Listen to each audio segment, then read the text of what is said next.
It's the Worldwide Sports Radio Network. With a lot of hockey and baseball to a little BS. It's the BS Sports Show with Brendan Azoff and Stefan Rosner on the Worldwide Sports Radio Network. Hello, everyone, and welcome to the BS Sports Show. I am Brendan Azoff. Joining me in just a moment is Stefan Rosner, and we got a great show planned today. Obviously, the MLB playoffs are getting underway right now as we speak. We're going to dive into that. Before we do that, we are going to talk about the NHL, some breaking news regarding personnel exchanges, and we also have the Stanley Cup Finals that have wound down, and the Tampa Bay Lightning are the new Stanley Cup champions. But later on at around 6:15, we are going to be joined by Sean Ward, Jordan Rosner, and TJ Rulo, writers for our website, sbsportstalk.com. We're going to have a Yankees roundtable to discuss the Yankees and Indians Game 1 matchup between Garrett Cole and Shane Bieber, which should provide a lot of fireworks from the pitching front, not the offense front. Definitely should. We'll get to that later on in the 6 o'clock hour. But first off, before we get to the Stanley Cup Final, hats off to Gary Bettman and Bill Daly for getting us through an entire playoff with 0 positive cases. So, I mean, it's really unreal what the NHL is able to do. And I know Bettman gets a lot of slack for decisions and the things he says, and he gets booed every time he goes up there, as do most commissioners. I guarantee when baseball, when he comes up to talk, they're going to blow him away. But they really did a great job in keeping everybody safe, and it was competitive down to the wire. The best team won it. Tampa was the best team. Dallas hung with them a little bit, but the biggest thing I think for me was Dallas not taking penalties, and they did this against a Lightning team who connected more times than not, winning this series and getting their first cup in a very long time. Yeah, since 2004, and there's so many times that we hear in hockey that special teams, you win that battle, you win the game, and it was exemplified in the Stanley Cup Final. Tampa Bay's power play was lights out. Every time they got a power play, they converted, especially in overtime when they had power play situations. You knew the game was over. Shattenkirk won it, put them up 3-1, and at that point, you kind of felt like Tampa Bay was going to win the cup. Dallas, on the other hand, they had a lot of power play chances late in games when they were down or up to go ahead and to tie it up. Even in this game, they had a power play chance with about 4 minutes to go, down 2-0. You convert there, it's a 2-1 game, pull your goal, you never know what could happen, but they looked miserable on the power play. And give credit to Tampa Bay. Tampa Bay did what they had to do. They dominated the final game from start to finish, and they were the better team in every series they played this whole entire postseason. Steven Stamkos, captain of the Lightning, gets in one game, plays 2 minutes and 47 seconds, registers one shot on goal. It's a goal. He wins a series, wins a cup. Doesn't matter how much he played. We know how much of an impact he had on the bench. We know he was there, obviously, the whole entire time. And, you know, for a guy that goes and tries to play, I mean, he only got to go into one game for one shift pretty much, maybe two, and then come out and not be able to finish. That's got to suck. But at the same time, his team rallied and played for him as well as a team, but they played for him and got it done. And you saw his face, his reaction. He's so proud. Yes, he wants to be out there really contributing, but I guarantee he did a lot of leadership stuff off the ice in the locker room to get them ready and help them win this. Yeah, it's a rallying cry for them because him and Kucherov played together for so long. A lot of these guys have been together since that cup run in 2015, and they want to win for him. Obviously, he gave it his all. He tried to come back. He scored in that game and then got too hurt to play. So they want to pick him up, and they did. And let me tell you something. Victor Hedman, people knew his name. They knew how good he was. But I think that people are finally realizing this is the best defenseman in the NHL. Forget his offense, obviously, the 10 goals, the third most by a defenseman all time. I haven't seen a defenseman move like that since Brian Leach, watching those old videos, which is some high company to be in. But what he does defensively, there were a couple of plays where you're going to talk about that on the offense. Yeah, and he comes from behind and he waits. Like most defensemen would be rushing in, trying to hook. He waits until the forward shifts his stick and then boom, stick lifts him. I have never seen somebody with so much poise on the back end, whether they're in good defensive posture or they're not. He is unreal to watch. And as a Rangers fan, I'm very happy that Ryan McDonagh and Kevin Shattenkirk, even though Shattenkirk didn't pan out in New York, both of them got a cup. McDonagh had so many great playoff games at the Rangers, and you know, it's good to see him finally win it. The only thing that was going through my head watching him lift it is it would have been awesome if Lundqvist was on that team, if maybe he waived his no trade clause, got to be their backup, but that's a story for another day. But congratulations to those two gentlemen on winning their first Stanley Cups. Oh yeah, Lundqvist would have gone to the Lightning, and he wouldn't have played because Vasilevsky he played in every single game and 927 save percentage, 1.90 goals against average, 7.68 goals saved above average. He was unreal, and it's masked by the play of Hedman, Kucherov, and Point. Brendan Point had 14 goals, 19 assists in 23 games, 20.6 shooting percentage, 57.5% in the faceoff circle, and he did miss a few games against the Islanders. And you could tell the difference. As good of a Lightning team as this is, when he's in the lineup, they are so much more dynamic, puck moving, everything's crazy. But Kucherov, 7 goals, 27 assists. Like you said, though, Victor Hedman was well deserving. I mean, a defenseman scoring 10 goals, 12 assists. He had 11 goals in the regular season in 66 regular season games. He turned it up. Yeah. And the thing is, though, is he was scoring the same type of goals. It was no one's picking him up. And that's why the Lightning were so good, is because their defense is really, you have 5 guys on the ice, they have 5 offensemen. When it's in the offensive zone, it's not 3 forwards, 2D trying to get to the front. It's no, everyone on the top on the blue line can make a move to cut to the middle, lose their man. We saw Sergachev do it against the Islanders. He did it also against Dallas. Their offensive prowess is just so much higher than every other team, I feel like. I mean, yes, look at Dallas. Heiskanen had a great, what do you have, 22 assists? Something like that. He had 20 assists, 6 goals. I mean, they're great too. Klingberg as well. But the Lightning just are on another planet. And we knew last year how good this Lightning team was. They just really came out in the playoffs, and I don't know if they didn't take it seriously or they were cocky from having one of the best historical regular seasons of all time. But they proved this year that they are actually that good. And yeah, it wasn't an easy road to the Stanley Cup Finals. It wasn't easy. Yes, they won their series by more than a few games, but it was overtime wins. I mean, They never lost a back-to-back game the whole entire playoff run. It was just unreal what we witnessed. And Pat Maroon wins back-to-back Stanley Cups. Is he the first? I think he might be the first player ever. He joins a select few of players to be on one team. The last one to win it since Claude Lemieux did it in '96. Yeah. To win it with back-to-back cups with 2 different franchises. I mean, it's unreal. It's awesome to see. Because I know he did not get paid at all. No, I feel like he got like a minimum. He did, but remember he went to Tampa, so there's no tax. Yeah. So it winds up being close to the same. But the cohesiveness that you see in the offensive zone, it stems from how long this team has been together. Yes. And yeah, they have some pieces come in and out, but the majority of them have been playing together for at least 5 years. And when you look at, this playoff run, it was needed because they have Cirelli, who's an RFA, Cernak's an RFA. He played well. Cirelli was so clutch this playoff. Both of them did. And now you're looking at a team that I think 5 of their 6 defensemen are free agents. That's some variety. Their forward group is going to be a little more discombobulated, and they got to figure out how in a flat cap to keep the majority of this roster together. So they needed to win this year, and they did it. And, you look at the other side, right? Joe Pavelski, oh, my God, I feel so bad because I've never seen he was the only Stars player who was really noticeable in that final game. He was trying and pushing, and every time they needed a big goal, he scored 13 goals in the postseason. Just a great run for him, and yet again, he falls just short of winning that elusive Stanley Cup final. He set the record for most playoff goals by an American-born forward or player, and I don't even know if he was drafted, if he was undrafted or a late-round pick. I know he wasn't early. He was definitely all these great players come out of the late rounds. But what a career he's put together, and I really hope he's got 2 more years left on his deal with Dallas. That's a good team still. They'll get Bishop back at full health next year. Rupe Hintz missed the last 2 games, so it'll help to get him back. We'll see what other moves they make. Corey Perry's a free agent. Do they bring him back? But they had a lot of pieces that shined. Heiskanen had a great postseason up until the Stanley Cup final. He looked a little bit overmatched, a little bit gassed, which is to be expected. He played a lot of minutes. But that's another team where next year, don't be surprised if Dallas is in the Western Conference Final Stanley Cup again.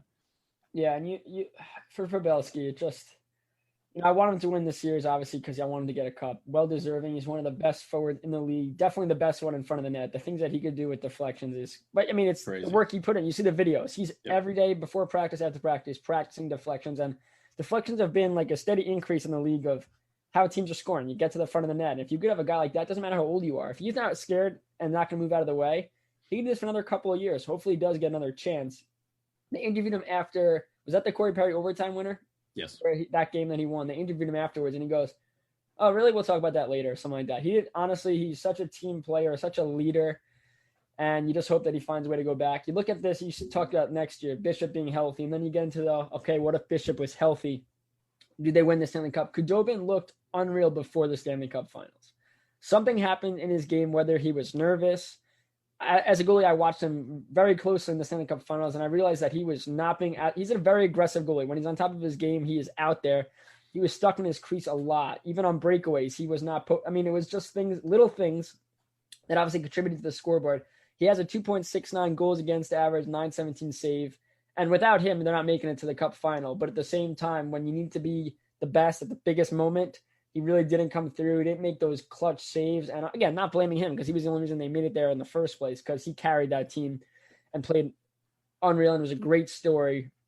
But you just look back and now you get to think and go, some of these goals, not a guy that was playing at the top of his game could let that in. You saw that with Varlamov when Varlamov was on top of the game, killing it in the playoffs. And then you had that one game where he looked off. It seemed like Khudobin couldn't find his game when it mattered the most. He couldn't. And I think part of that goes to, like you said, nerves. He was off his angles, etc. But Tampa Bay realized watching game film that if he goes to one way, if you make a cross-ice pass, he tends to slide a little more aggressively than most goalies, and they were picking that blocker. And it was consistent how many shots were going blocker side and how many shots were beating him. And Shattenkirk's game winner went blocker side. And then the next game in OT, Tyler Johnson barely missed, winning on another blocker side shot. It grazed his jersey and kind of ricocheted away. So that was the type of thing that Tampa Bay was doing. And I know as a player, if I see a goalie who has a tendency of sliding like that, you want to go back across the grain. And Tampa Bay, when you have that many guys who are lethal, even Victor Hedman was doing it. When he was coming in from the point, he would slide out and he would go back the way he was sliding, and they picked him apart. What about Cirelli in overtime? When he tried to do the chip goal, that would have been glove side, but he had it. He just It's the same thing. Every time they had the puck on one hand, they would shift it, and Khudobin was sliding, they would try to go back. It was very consistent and very noticeable. And I think that Khudobin is not a big goalie, right? Bishop would have changed that. So very interesting to see how, the dynamic would have been different if it was Bishop in goal. If he was, say they put 2 games of Khudobin, obviously Tampa Bay had a game plan. They were able to switch to Bishop mid-series. Would that have changed it? I really think it would have. I think it would have been really cool to see, though, Bishop versus former team in the finals. Also, another thing with the 2 head coaches, obviously they have history. And during the handshake line, they didn't Rick Boas was hugging all the players. I noticed that too. He hugged all the players, and then he saw Cooper, one handshake and moved on. I thought they were going to have like a heartfelt moment there. They didn't, which is, Cooper, I like him. He went to Hofstra, which is really close to me. And, he's worked his way up from, I think he was a practicing lawyer or attorney or whatever. And then he's like, oh, hockey. But he seemed very, very cocky. During the post-game press conferences, the things he said, can you be cocky when you win the whole thing? Yeah, I guess you can. But I don't know. I feel like, especially with a coach that was under you, who's definitely older than you, so you got to give him respect that level. It was a great series. I just thought that you would have more to say, even talk about him and everything like that, because he did show how much he cared. All the players were hugging him, the Dallas Stars coach, and it was awesome to see because he clearly cared about them, and it was a tough series. But I thought Cooper didn't do enough to show his. I guess there's probably more going on behind the scenes. That moment on the handshake line, Cooper is like, that's the end of it, right? They just got through all the players, and he goes, I want to celebrate the cup. So I think that has part to do with it, because you did see every single Tampa Bay player was hugging him. Like there's a lot of respect there. And Rick Bowness probably goes, listen, if I'm going to lose to people, these guys have been 5 years straight in the playoffs of disappointment. So let it be them. But we got to shift gears, because there's a lot of stuff going on in the NHL that's not having to do with on-ice action. There's a lot of moves going on behind the scenes so far, starting with the Ottawa Senators, who I wouldn't say surprisingly because of the flat cap situation, but they do buy out the Masterton Memorial Award winner, Bobby Ryan, who had 2 years and $14.5 million remaining on his deal. Yeah, it's kind of, did you see it? He didn't really see it coming, Bobby Ryan, and it's tough because he's 33 years old right now. He has not been the player he used to be when he was on the Ducks, scoring 30-plus goals in a span of, I think, 3 or 4 years, where he was just dominant. We find out that he struggled with alcoholism abuse. He checks into rehab. He gets better, comes back, scores a hat trick. Great. You love to, obviously you don't love the situation, but when a player can come back and do something on the ice like that, it's just magical. We've seen it throughout the history of the NHL. We've seen players come back and do magical things.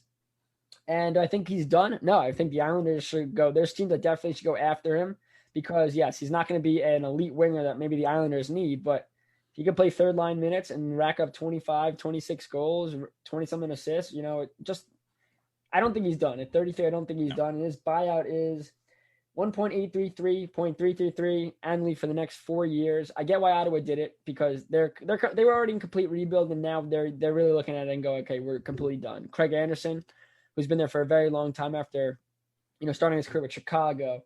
Then he went to Florida, then Colorado. I mean, he was a journeyman that no one really knew about because he's just been on Ottawa for such a long time. But they move on from him, and he's got to understand that as well. Times are changing. It's not gonna. He's not helping them. They're getting lit up because their defense is terrible. Bobby Ryan. I saw people on Twitter, a plus minus. It was terrible. He was on the worst team in the NHL last year with those stats. This year they weren't that good either. Second worst team. I just think Bobby Ryan has a lot more in the tank, and I think something's going to give him a chance, and it's gonna pay off because you don't have to sign for that much. Maybe $2 million max. That's what I would do. I think we just saw a team play in the Cup final that's going to offer him a contract. Dallas? I think that Dallas tends to do that, right? They have that big body forward group. They know that they're good defensively. They want somebody that's responsible two sides of the puck, and they signed Pavelski. They signed Corey Perry, and now you have a guy in Bobby Ryan who's a big-bodied forward. You know he can score. Like you said, you don't have to pay him a lot with a buyout. He also can play on the third line. He can move up to the second or first two. And he's talented, and he's only 33, so it's not like he's over the hill, right? So I think that we could see what happens where they take Perry off the books and add Bobby Ryan, who's a younger version of him. It'll be interesting, but there's going to be a lot of teams that are Cup contenders that want Bobby Ryan's services, and there's going to be a couple of teams that need a backup goalie that Craig Anderson will be able to join as well. So those two guys will find a new home next year, and hopefully they can perform closer to what they used to do. I think that Bobby Ryan definitely will rebound. And another another player who's past his prime that got moved is the Rangers defenseman, Mark Stahl, who this was a contract that they were trying to move for so long and nobody would take it. And the only team that would take it is a team that needed to get to the cap floor, and the Detroit Red Wings. They eat all of his $5.7 million, but the Rangers throw in a second-round pick as a sweetener, which is a big cost. A second-round pick is a big cost, especially next year. Now if they trade a draft pick for somebody, say Eichel, wink, they'll have no draft picks in the first couple of rounds next year. So there's a lot of interesting parameters with this, but they get his cap off the books, and it kind of frees up the space to re-sign Strome and DeAngelo. I mean, this has been your birthday wish for the last 10 years of your life? Oh my God. Every time. Now listen, when Mark Stahl was younger, yeah, he was I loved him, right? He was one of the best defensemen I've ever seen, just defensively, not worried about the offense. And then he got hit by his brother a long time ago when he was on Carolina, got a concussion, wound up playing through those concussion symptoms because this was before they had the spotters and all that.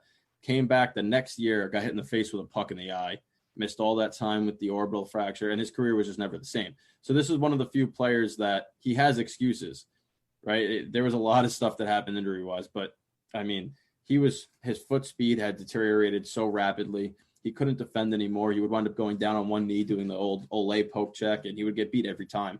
And it was tough to watch because you knew how good he used to be, but he had to be done, right? Like, he was not helping you by any stretch of the imagination being on the ice for your team. Yeah, again, you go back to the eye injury. I think that was the dagger. You just saw after that, going to the dirty areas, he really backed away. And I get it. I mean, I see Clutterbuck doing the same type of thing. When he came back from his wrist injury, he was very nervous to do his job. Mark Stahl was never a speedster. He was a defenseman that could box out in front of the net, clear the puck, get it out. And you just watched his play slowly get worse and worse to the point where he couldn't even play third line minutes for the Rangers because it's not helping the young kids. They learn by example. And when you have a guy out there, a veteran, making mistakes, again, not saying it's his fault. It's just the fact that injuries, concussions, I don't know what his CT is going to look like in the next blank amount of years. But it's not helping growth for these young players. And you get the move. And that's why you also think Lundqvist will probably get bought out at this now. He's done. So I think for Detroit, though, they have a decision to make. Do they buy him out or do they keep him? It's not a terrible idea to keep him. With the young, the Detroit is such a young team, or they're trying to be as young as possible that, yes, he didn't show in New York that he could still help young guys grow. But, I mean, Detroit needs a leader. They need somebody because you look at Advocator, and he hasn't done anything. Pretty much once Datsuk and Zetterberg left, this team just way down. Now, this was this is one of the best teams in like 25 years. I think they made it to the Stanley Cup playoffs, and it was just dominant. Now you look at they are like historically bad. So I think Stahl could help them playing limited minutes. He knows where he is in his career, so we'll see how that goes. Let's move on to a defenseman that got a nice little pay raise, a little bit. Jeff Petrie, Montreal Canadiens, signs him to a 4-year, $25 million, 6.25 AAV. This guy was great. This guy is very, very underrated in the shadow of Weber, but you saw what he did in the playoffs. He had 2 goals, but those 2 goals were game winners. He has an offensive game that many people I don't even think realize, but also it's not even the offense. He's so good defensively. And for a Montreal Canadiens team where it's pretty much Carey Price or nothing on defense, that's what it was. They didn't score. They had to play defense. They had to keep him. His last contract was 6 years, 33 mil, 5.5 AAV, and an error with a flat cap. He got a nice pay raise. He's got to be happy with that. He had 11 goals, 29 assists in 71 games played this year, 25-27 in the playoffs averaging per game. 2 goals, like I said, 2 game-winning goals, 1 assist in 10 games. But I like this decision by the Canadiens. Again, a flat cap. It's hard to give anybody a raise, let alone take money away for a new contract because it's flat. Everyone expected it to go up. But Montreal seems high on this guy, and we should too, because he had a great playoffs for them. I know it was only 10 games. They made it through 1 round, lost in the second. He's a great player, and I think he's going to really help this club turn the page. Yeah, he's a very good defenseman. Like you said, he showed what he could do in the playoffs. But, 4 years, he's 32 years old, 6.25. Like, giving him that much of a pay raise, I hate this deal. Like, I absolutely hate it. And they already have Shea Weber on the books. Obviously, you want to re-sign him. Yeah. But to me, it doesn't make sense to give him that term and amount of money, especially, like you said, during a time where all teams are going to be restricted salary cap-wise.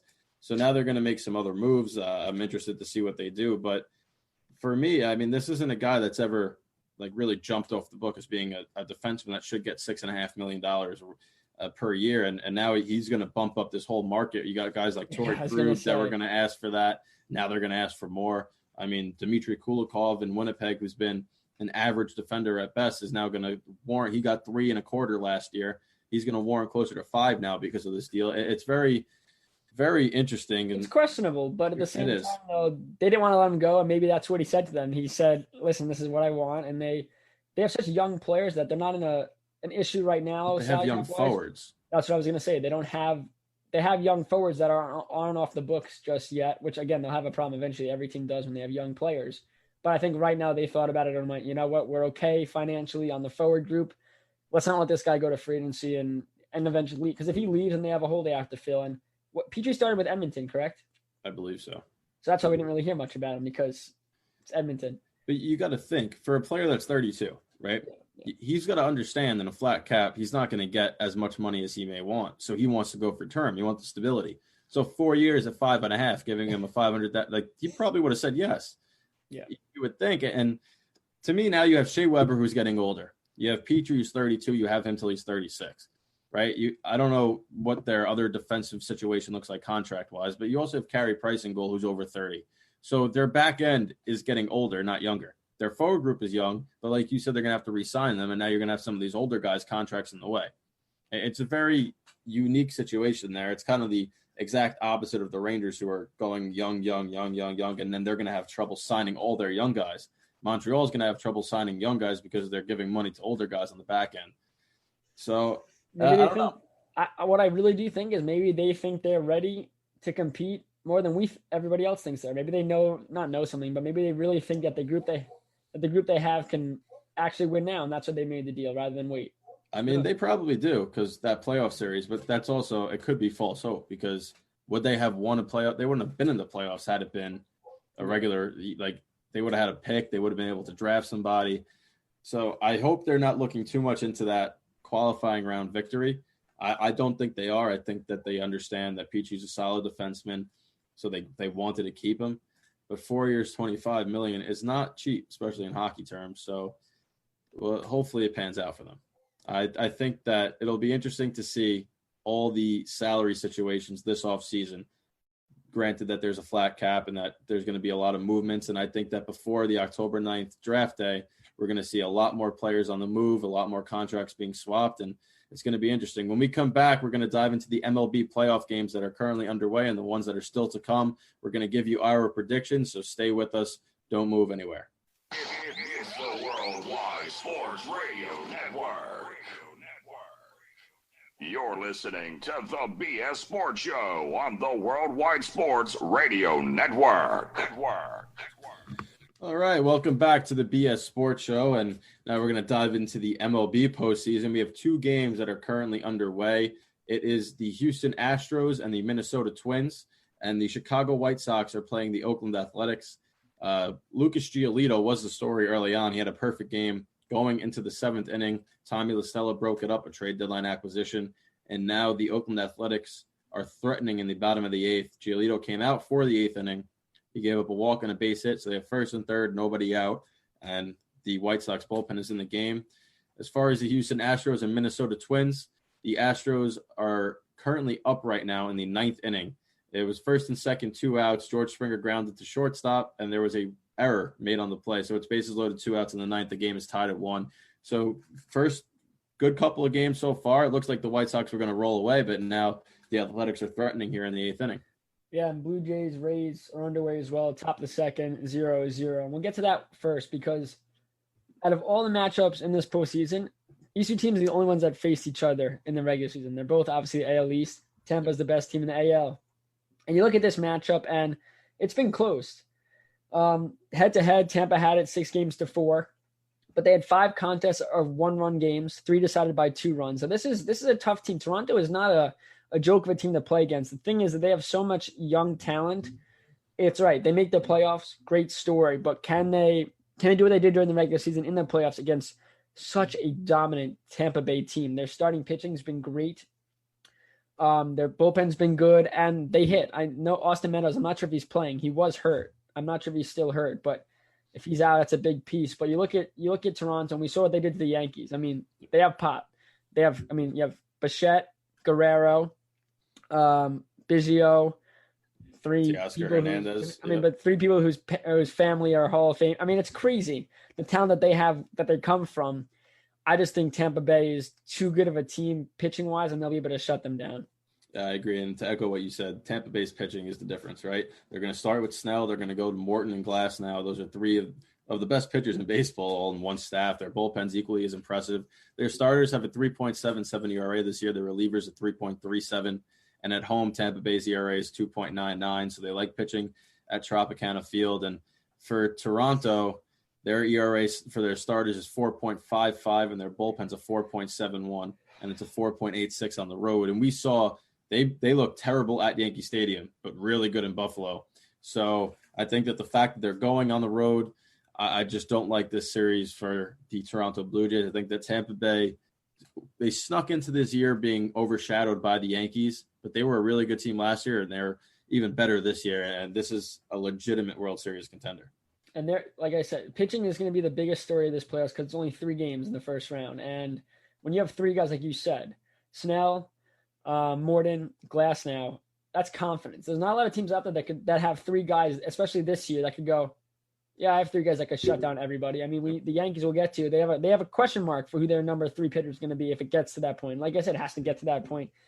First, I just don't see Toronto even winning a game, to be completely honest. And I think that Tampa's a better team. They'll win this series. No knock to Toronto. It's a great season. I know it's short, but they had a lot of young guys prove their worth, and it's definitely a good stepping stone for this franchise, especially if, they like the Buffalo air, but they'll be back in Toronto next season, hopefully.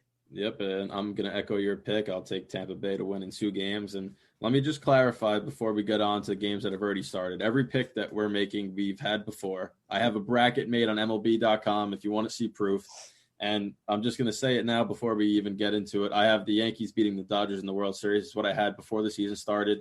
I'm not going to change it, even though I have 0 confidence in it right now. I'm going to stay with that. Yeah, I don't want to talk about the Yankees yet because,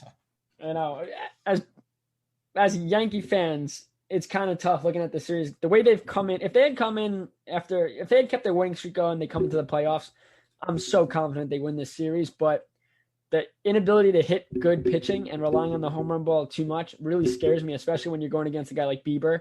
Again, losing game 1 is detrimental because you are back against the wall, pressure on. And the Yankees, when there was pressure, they didn't come through. A ton of errors, lackadaisical play. Yep. That's tough. Let's go to Oakland, Chicago White Sox. You gave the update right now. Is it still? It is still. It's 4-1. But there's 2 outs in the inning. So. Yeah. It was a productive job by Marshall coming out of the bullpen so far, but Oakland did get on the board, and Houston actually just took the lead 2-1 in the bottom of the 9th, in the top of the 9th. Wow. The Astros, this is the most 2020 thing would be the Astros to win this whole thing, but I really hope not. So for Oakland, Chicago, again, number 2 seed playing a number 7, and I would have gone with Oakland if Matt Chapman was healthy. And the biggest problem is who's going to play third base and fill that hole. Chapman was not having a great season at all. But in a shortened season, you get into the playoffs. All that matters is what you do now. And Chapman's come up clutch in the past. He creates in that lineup, with Chapman, you have Olsen. He protects them. And with him out of lineup, you just don't have to really pitch to Olsen if you don't want to. They have Semien at the top, who's been great. But Chicago White Sox are a great story. The question was, could Giolito be the ace he needs to be for this franchise? Because is he an ace? Not yet. He's a top pitcher for this team, obviously, clearly. He's their number one. But when you talk about an ace guy that goes out there where you expect 6, 7+ innings of shutout baseball, he's not the guy you think. But he had a great game today going 7+ innings. Don't know if he was credited. I guess he got an earned run on that because they scored 1. But this Jose Abreu has had a phenomenal season. Phenomenal. And he's one of those players that really had to step up. Question mark, Jimenez didn't play in this one, and then Edwin Encarnacion's not in the lineup, a veteran who's swinging the bat pretty solid this year. But you look at this team, and it's great for Chicago because the Cubs have slowly become they're not the same team they were when they won.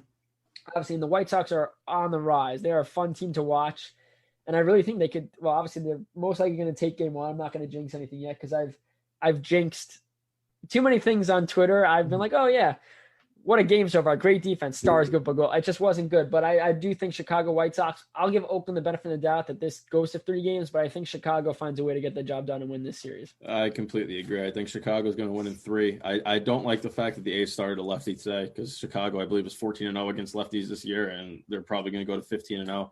But to me, Oakland's going to get that middle game, and I think that at the end it'll be interesting to see. But Chicago's youngsters are going to benefit from no fans being in the stands, and they went into the playoffs cold, but I think a win today definitely brings their confidence back up. And another team that got into the playoff cold is the Houston Astros, who actually are the only American League team to finish below 500 and make the playoffs. They're the 6th seed going to Minnesota to play the Twins. And like we said, they're currently up 2-1.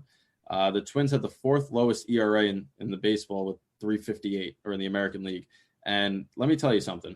The Twins, about their offense, but their pitching has been a surprise this year. Kenta Maeda is a Cy Young finalist, and I don't know if I would ever. But... No, he won't because of Shane Bieber, but he had a great year. And coming over from the Dodgers, right? I mean, you didn't think this much of him, but he was a very solid pitcher. He starts this game. He matches stride for stride with Greinke. So it's interesting to hopefully they beat the Astros because nobody wants the Astros to win. All right, I'm done with that team. Jose Altuve has the RBI, by the way. He has the go-ahead RBI by a walk because he's 3'7". So it would have been a strike down the middle. Everybody else is high for him, so he gets to walk it off. But you know what? I'm sitting here, and I'm like, if this Twins team with this bullpen could just score, like their offense is so great, and then all of a sudden come postseason, they just forget how to play baseball. They've lost. This would be 17 straight losses in the postseason. That's nauseating. Not series losses, 17 straight games, which means every time they go there, they get swept.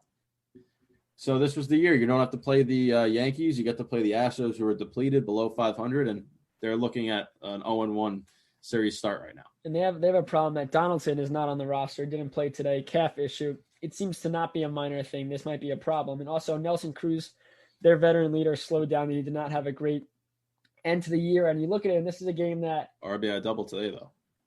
He did? Yep. No, that's always. I mean, obviously you want your veterans to step up. Again, it really doesn't matter what you do in the regular season. I mean, we'll talk about the Yankees later with deserving of spots. That's one thing. You have to play well enough to get a spot. But a guy like Cruz, he's DHing. You know what he's going to bring. He's got the power. He's got the prowess in the postseason. But you look at it, and it's Minnesota. You got to stop the bleeding. All right, this is a game they could have won. They had chances. They didn't get it done. But you talk about Maeda, and when he was on the Dodgers, especially last year, he was not a starter in the playoffs. He came out of the bullpen. I forgot what the stat was, but he came out of the bullpen a ton and played well. But now he goes to Minnesota and gets to be that guy that relies heavily upon in big games. And Barrios had a solid year. The movement on his pitches it's disgusting. I can't imagine myself being in the box. It was not even worth it. But no, I mean the Twins are the 4th lowest ERA. And it showed in this game. They pitched well. The problem was the offense. And then how big of a loss is Donaldson? And just getting over the hump. I don't want the Astros to win. They're up 4-1 now. Yeah. I already said that. 2 outs in the 9th, 1st and 3rd, 1-2 count. Well, I mean, it was an error in this inning. Yeah. Brantley just drove in the 2 runs. And it was an error this inning that kept it alive and gave the Astros now a 3-run lead. But we're not going to. I'm picking Minnesota to win the series still. I don't know. Who are you taking? Before this, I would have taken Minnesota, but now you can't change. Minnesota in 3. Oh, that's cheating. Okay. Minnesota. Well, no, because the game's happening. We didn't know Donaldson would be out. We didn't know that, the Astros could hit without garbage cans. But they really couldn't. They had what? You said like an error gave them the lead. Oh, the error kept the inning alive. It should have been done. But the next series in the American League is Cleveland against the Yankees, which we're going to preview in the second hour. So we're not going to dive in. Like I said, I picked the Yankees to win the World Series in the beginning, so obviously I have to pick them to win this series. Stefan, who are you taking? Who am I taking? I'm saying it's going 3. I'm gonna go with the Yankees if they could learn how to hit, and if they show up in game 1 and they get 13, 14 strikeouts in that game, they can't do anything. They're gonna lose the series. But I'll say Yankees find a way because I feel like they usually do find a way in the first round. It's just later on. Later on, it's if they make it past the first round. Later on, the inability to hit great pitching and rely on the home run ball is going to kill them. And it's going to be the same story. They're going to come up in a big moment, fail, probably lose a series, and we'll have the same discussion we've had every single year for the last couple of years. Yeah, I think they need one win. If they can get a win against Shane Bieber, that'll give them a lot of confidence. And if they win against Bieber, Tanaka's been so good in the playoffs. Not even that. We saw what happened when they went on a 10-game win streak, right? Yeah. You couldn't touch them. So if they can get onto that same streak right now, you win the World Series. But they got to score against Bieber early. That's going to be the biggest thing. Once Bieber gets in the groove, you are done. A lot easier said than done because this guy is the best pitcher in baseball right now. So moving on to the National League, we have the 1 seed and the World Series favorite LA Dodgers against the 8 seed Milwaukee Brewers. I would like to give the Brewers a chance. Just on paper, it's so lopsided. I'd be like, it would be really cool if they could make it a 3-game set. But this series, it looks like it's over before it starts just because the Dodgers are so dominant, 43-17 this year. They're the first in home runs. They're the first in ERA. They're the best team in baseball right now. And we've seen that the last 3 years. I think the last 3 years they've been knocked out of the playoffs by the eventual World Series champions, twice in the World Series and once in the NLCS against the Nationals last year, of course. So I think they get back to the World Series. Will they win it this year? It seems like this is their year if they're going to do it with Mookie Betts and what he's doing there as well. So I got the Dodgers winning this in 2 games. Yeah, I completely agree with that statement. I didn't see enough from Milwaukee. Yelich didn't. I mean, their team just didn't play well. They had a 2.23 batting average, but a 4.16 ERA, and you're going against the best hitting team and the best pitching team. And this is a team that the record you see, 43-17. That's what we all expected the Yankees to be. Yep. And they weren't. The Dodgers played. They showed up. Mookie Betts, great. I mean, this team. I mean, Bellinger had a down year though. They had a lot of guys with down years and still found a way. And that's what happens when you have good pitching because you don't need to score 30,000 runs a game to win. You can score 4 or 3, and the bullpen's going to shut the door. The weird thing is that Buehler is getting the game 1 start. Kershaw is getting game 2.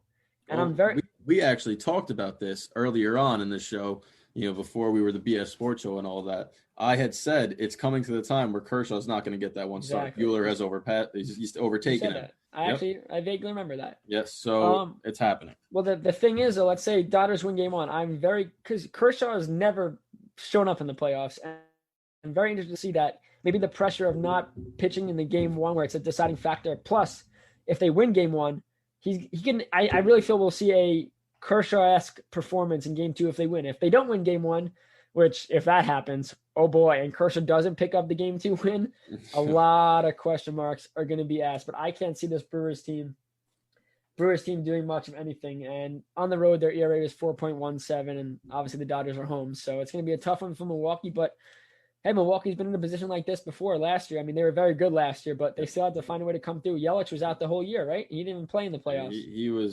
He was banged up in the postseason, definitely. And they don't have Gresham anymore, the guy that committed the error that really cost them. He's on San Diego crushing baseballs. But we'll see how it goes. I just don't think. We've seen stranger things happen in the postseason, right? So Miami's here, right? Exactly. So in 2020, anybody could win. But this is as lopsided a postseason matchup as you're going to have just on paper, statistically. And I think that the Dodgers are going to come through. Another matchup that this one I think might be the best in the National League between the 2-seed Atlanta Braves and the Cincinnati Reds. And the Reds have struggled to hit the ball this year. They had a lot of expectations. They wanted to make the postseason, but they wanted to make it as a top seed. They failed to do that. They come in as the 7 seed, but they have as good a trio as anybody, maybe just trailing the Rays trio. I mean, and Trevor Bauer, who's an NL Cy Young candidate. They have Luis Castillo and Sonny Gray as well.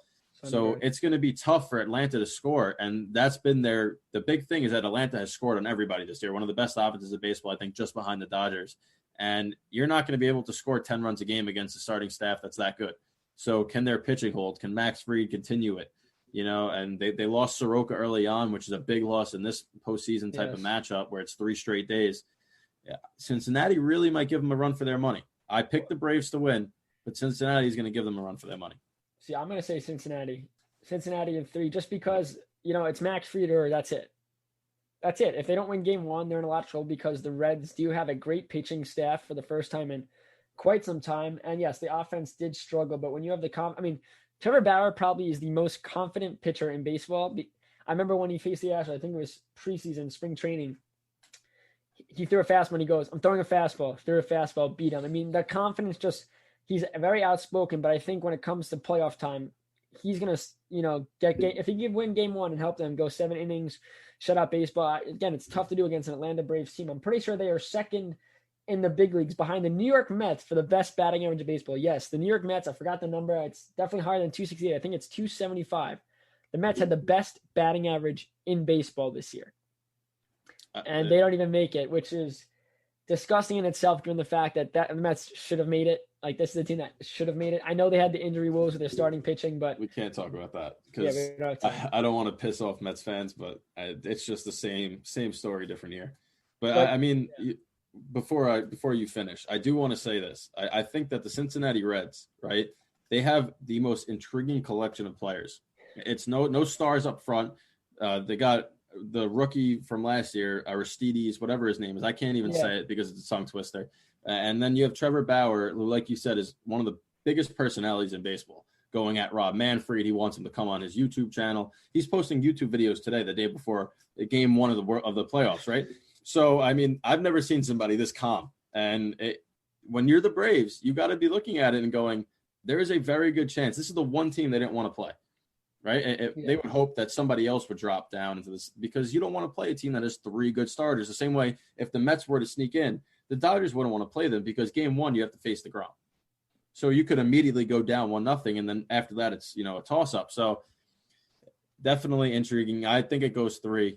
I want to give the Braves the benefit of the doubt in the 3rd game, but like you pick Cincinnati, and I could very easily see that. I just don't trust the pitching. The Cincinnati starters have a 3.50 ERA. Atlanta starters, with Max Fried just having an unreal season, it's a 5.51.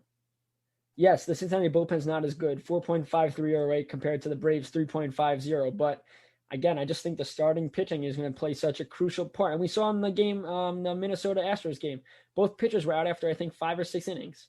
Yep. There's no long leash. These are must wins. And I think, yes, the starting pitchers is going to play a big role. But yes, I have to rely on the bullpen, and it depends when the players are coming out. But I think if the Cincinnati Reds could get distance, and if they light up Max Fried, the series is over. I believe so. I don't think that the Braves I don't know who they're going to throw out there that is going to get the job done. Yes, they don't have Soroka. That was a tough injury, right? That was a knee on the mound, where he slipped or calf. Tore his Achilles. Yeah, Achilles. And that's such a tough blow because he was so young. But, I mean, this Braves team is Freddie Freeman. I'm a big fan of him. He's one of my favorite players in the league, just the way he goes about his business. But that's a young, exciting Braves team. This should be a very fun series to watch. No question about it. But I do think Reds in 3. Yeah, I'm going to counter that with the Braves in 3, but I definitely think it goes 3 games. This will be a fun one, probably the most fun one outside of the San Diego Padres, St. Louis Cardinals, which we'll get to in a second. But first, the Chicago Cubs, who, despite having a rookie coach and a couple of down seasons in a row, come in at 34-26 as a 3 seed, and they get a favorable matchup in the Miami Marlins in the first round. On paper, the Cubs should do well. We saw the Marlins play the Yankees very tough in that last series, wanting to clinch a spot, and they did. And this is a team that wasn't expected to do anything in Miami. They were expected to be a bottom feeder yet again, but they acquire Starling Marte at the trade deadline. They have a lot of young pieces that are showing up. Their young arms and their pitching staff look very good. They have a 4.31 ERA, but there's a lot of bright spots in there. Their bullpen has they have a 5.50 ERA. So that's where they start to get sticky, is that bullpen, that transition. The Cubs have a 3.77 ERA led by Yu Darvish. Their relievers are 4.38. So I don't know how tightly pitched this series will be. And I do think that the Chicago Cubs bats that have been there and done that will expose that Marlins bullpen, which will be the difference for me. And I'm taking the Cubs to win this one in 2 games. This is tough for me because the Marlins, you like rooting for underdogs. The Marlins are such, look at the roster when they came to the lineup, when they came to play the Yankees. And I mean, we both follow baseball pretty closely. And I'm looking at this lineup going, who are these people? Like, who is Jeter pulling out of his back pocket? And one player who had a terrible regular season. He only had 56 at-bats, though. 161 batting average, 2 homers, 6 RBIs, 2 stolen bases. Chaz Chisholm, he is first off, excellent shortstop. First off, his name's fun. He's from the Bahamas. He grew up playing baseball, growing up in the Bahamas. He said it was amazing. They didn't play video games. They're outside playing baseball. It seemed like a great, fun thing. But the energy that he brings for a Miami team, which, who's the leader of this Miami team? Is it Jesus Aguilar? Is it Derek Jeter? Because he's pretty much the one that's been trying to get this going. But you saw the way Jazz plays, and I think he just sets the tone for this Miami Marlins team that, you have to respect them. What they did, a shortened season, if it's an elongated season, do they have this much success? Who knows? But it doesn't matter. There wasn't a longer season. They got in, they played very well, and their pitching, their pitching is what it is. They don't really have any bona fide superstar pitchers. The last one they had was rest in peace to Jose Fernandez, and that was a tough pill to swallow for the franchise and, of course, the baseball world because he was a superstar. Like you said, they acquire Marte. I really think this team has a chance to upset here. I'm going to say Marlins in 3. I'm going to go with the bold prediction. I think It's very tough to go against a team that you don't know much about these players. I think when, you look at rookies, this guy's only got 56 at-bats, batting 161, but 56 at-bats is not enough at-bats to determine what about that player you know. You look at players, veterans, all right, Stanton can't hit the low and away pitch. Mm-hmm. He stands 30,000 feet away from the plate. You don't really know much about Chaz or Jazz or the other guys on this roster because they're very young and they have to prove themselves a little bit. But I think the playoffs, especially with how young they are, getting there now, they're way ahead of schedule. I didn't see this coming at all, making a playoff run, even making it to the playoffs. I thought they'd be at the bottom. I thought they'd be where the Mets were, quite frankly, like borderline possible coming down to the wire, but just not good enough to get there. But they got there, and I do think the Cubs, Cubs had a 220 batting average. The Marlins were a little better at 244, but talk about the bullpen and pitching. Obviously, the Cubs have the advantage there. I think it's going to be another fun. A lot of these, matchups are going to be a ton of fun to watch. But I think for baseball and for the Marlins, it's a great story if they find a way to beat the Cubs. Definitely, and the Miami Marlins are the first team to have 100 losses and then make the postseason the next year. And people are it's only 60 games. Everyone only played 60 games, so they still did that. They still accomplished that, and hats off to them. Don Mattingly getting to the postseason. And we'll see. He's done what a great job. He really done a has. great job, and it's funny because you think about Derek Jeter and you go, right, he played with Don Mattingly towards the end, and then he's under Derek Jeter. Like Derek Jeter's his boss. I think it's so funny. Like obviously they're definitely good friends. There's no animosity or anything between these guys. They're young. They've been known each other for quite some time. But Don Mattingly has done, I think, a phenomenal job with the team he has. Like, you look at Jeter, it's like, what is he doing? He's trading rid of all these people. They get rid of Stanton. They get rid of these pieces. They don't look like 100 plus losses last year, correct? So this didn't look like a team that was on the horizon of being a story in baseball. The Padres, you expected. The White Sox, I think you did expect a little bit from them with the pieces they acquired and, Jimenez breaking a great year. You never expected this from the Marlins, and that's what makes them a scary team to play in the playoffs because there's so much unknown and no one thought it was going to happen. I agree. So you're going Marlins, I'm going Cubs. We have to go to commercial break, but the last one is the San Diego Padres and St. Louis Cardinals. Before you cut out, who are you taking, Stefan? Oh, who am I taking? Padres, St. Louis. I'm going to go Padres. I love just the way they play the game. I love everything about the Padres team. I love their pitching staff. Eddie Clevenger was such a key piece for them. I do like their offense. I think they are quietly a fantastic hitting team. They're batting 257, which again, you look at these batting averages, they're not super high, but most teams aren't. Like that's it. 257 is a good batting average. Hit 95 homers. There aren't the St. Louis Cardinals from the past. They're aging. They have Paul Goldschmidt. Yadier Molina's aging. They're on great starting pitching. I think the Padres will get in 3 games. All right. Well, I agree. I think the San Diego Padres are going to win this series. I'm riding that hype train. They are so fun to watch. I don't know if Clevenger is going to be back for this series, but I think they still have enough young pitching to get it done. And Paddock and Dilson Lamet. So I do think that the Padres will get past this round. They will wind up playing the Dodgers in the next round, which would be very interesting divisional rivals. But for me, San Diego in 3, and I think that we wrapped it up. We're going to remember these predictions, and we'll see come the end of the postseason how well we both did. After this, we are going to do our Yankees roundtable. We got 3 guests joining us. We're going to dive into this Game 1 matchup between the Yankees and the Cleveland Indians. So definitely, you don't want to miss it. You're listening to the Worldwide Sports Radio Network. You're listening to the BS Sports Show on the Worldwide Sports Radio Network. All right, everybody, we are back with the BS Sports Show. Stefan and I are going to start talking about the New York Yankees and Cleveland Indians series.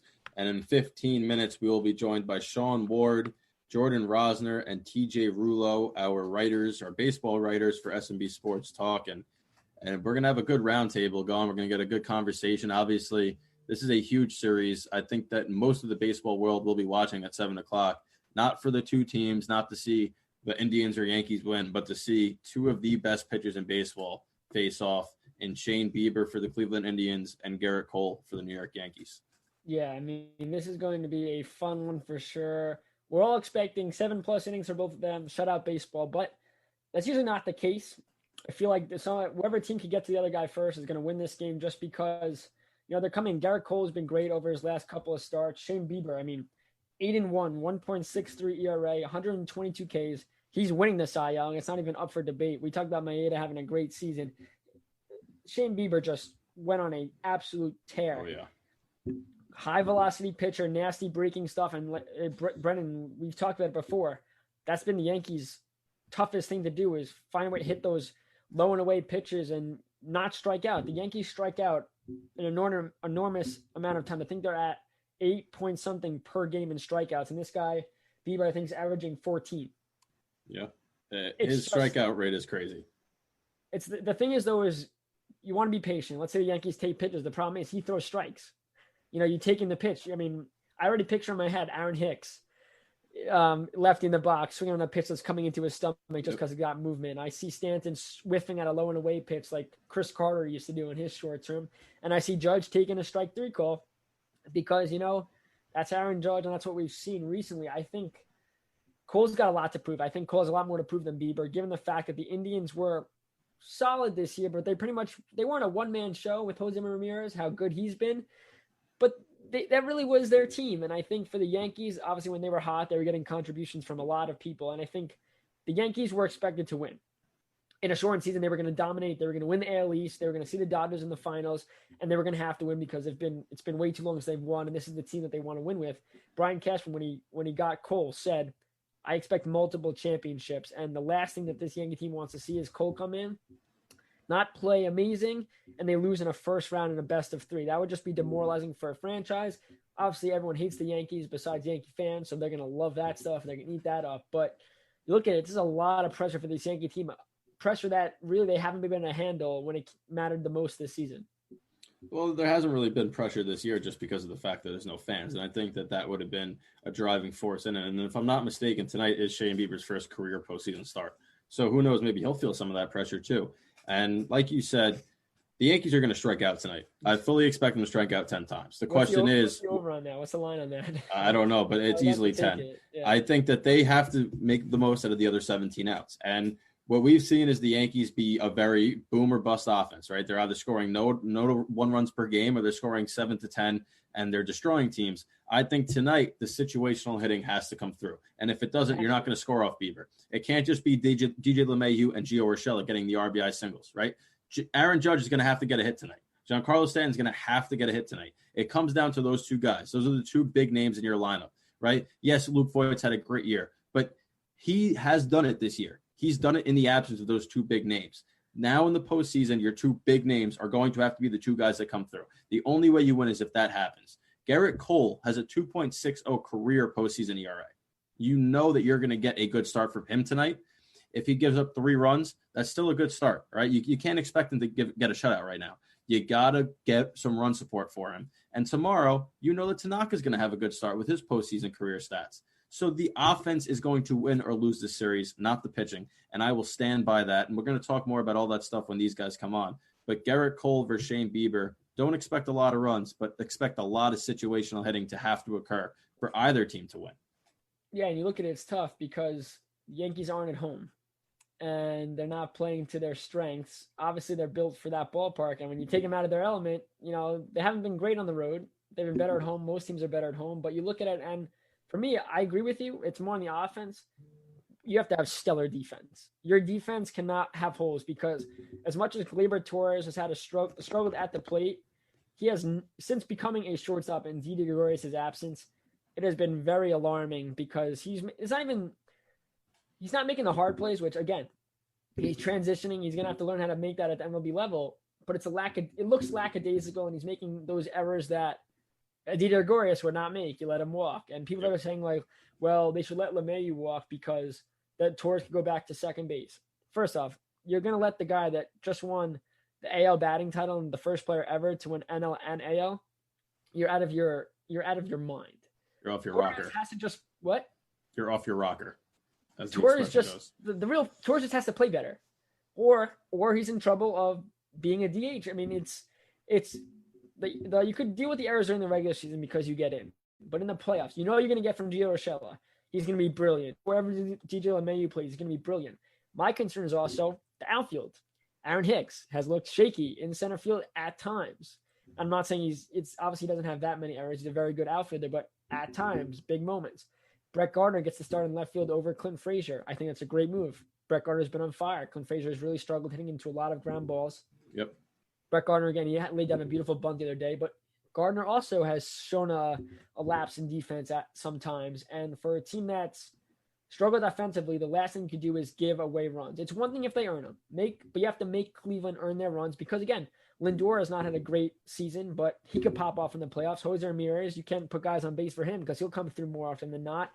So I think the Yankees have to find a way. They can't go 1-2-3 in the first. And I think you brought it up earlier. LeMahieu gets a hit or walks to start. He's always on base to start off. You can't have him on base and then they go out. Yep, can't have that because it's not even the fact that you didn't get the run and that's fine. Demoralizing. Yep. You want to start hot. Take pitches. You know LeMahieu is going to take pitches. You know they're going to try to work their count up because that's how you have to beat people. You have to tire him out as early as possible and keep him in there as long as possible because he's that good. And if he's dominating, he can go 7-8 innings. Yes, and Brad Hand has been great since he's come over as the closer. So I think if the Yankees, it's got to be early. They got to hit him hard, get some base hits, play small ball. Stop. This is the time. I don't know who has to tell the Yankees that you can't. It's no more just you cannot. You're not going to crush home runs off Bieber. It's just not going to happen. You're going to do that against terrible pitching. That's one thing. Kill him. You need situational hitting. You need to steal bases. You need to put hidden runs because the Yankees over the last week or so have grounded into more double plays than I could count. Now scores aren't high, but it feels like every time they have a guy in first, double play to end the inning or bases loaded, an out, double play to end the inning. We're going to dive into those double play advanced stats later on. There's a couple of splits I want to get to you before our three guests come on. Like you mentioned, the Yankees are struggling on the road. They have a .379 win percentage on the road. They're 11-18 this year. So awful. Now, another interesting statistic is that in August and September, they were identical 14-13. Yeah. So this is a 500 baseball team that we've watched the last 2 months. Yeah. In 7-inning games, they're 4-7. In 9-inning games, they're 23-18. So they're better when it's a full game, right? And now you're going to have only full games. So I really wonder how they're going to play when it's a 9-inning game. If they get to extra innings, there's no runner on second base anymore, so that'll help them. It's going to be a unique experience because I've gone into the last couple of postseasons with the Yankees knowing how good they are, correct? Now you go in going, this is not a good baseball team. They're 4-6 in their last 10. They were getting destroyed by the Miami Marlins and Toronto Blue Jays, which cannot happen going into a playoff series. So now you're going to face one of the best pitching staffs in baseball. You're facing the best pitcher this year in baseball. Yep. Can you come through? And, we're going to get into it again more with these guys, but it's got to be the big names that have to come through. And right now, it doesn't seem like I have any confidence that Stanton, who's hit 115 over his last 7 games, could come through. I don't have any confidence that Judge will come through. because to me, his statistics lie a lot. And I understand that he gets these base hits, but does he get them with runners on base? He has to this postseason. And will Gleyber Torres wake up? Will Sanchez wake up? Will Higashioka keep Sanchez on the bench tonight? Right? I mean, there's so many variables to this team. And if everything clicks, though, they become the World Series favorites. That's the biggest thing. I don't think that Judge and Stanton got enough at-bats coming back. And I also, the officiating the last couple of games for the Yankees was terrible. But you can't, you have so many opportunities to score that, Boone gets ejected arguing a Judge strike call, which was, It was the worst strike call I've ever seen. Yeah, I mean, it's not even close. And the fact that it's inevitable that we're going to have electronic strike zones because that's a big game. Yes, both teams are in the playoffs. But that is a huge game for trying to get home field or whatever the case may be. So I think that the thing is, Judge gets those low strike calls and he doesn't argue it. So if you're not going to argue it, you have to swing at it. You know what's coming. You know what's going to call. Uppercut that pitch and drive it. Judge has not really driven any balls since coming back. Stanton has a little bit, but that's just his swing. You strike out or nothing. But I think in the playoffs, if those two guys can get off to a hot start, the Yankees are in a good spot. The problem is the odds of that happening are very slim. So we have two guys already in the waiting room. I'll admit both of them, and we'll wait for the third. And we'll just do it. Hold on 1 second. All right, we got Sean in the bottom left, Sean Ward, and Jordan Rosner in the bottom right. We are waiting for one more, but how you guys doing, man? What's going on, Steph? How's it going? It's going good. Baseball. I mean, hockey ended, so it's time to talk baseball. Jordan, how are you doing? Doing well, getting excited for game one. Nervous because, Bieber is Bieber, but, we're getting ready. Yeah, I think the Yankees fans are more amped up than the Yankees are.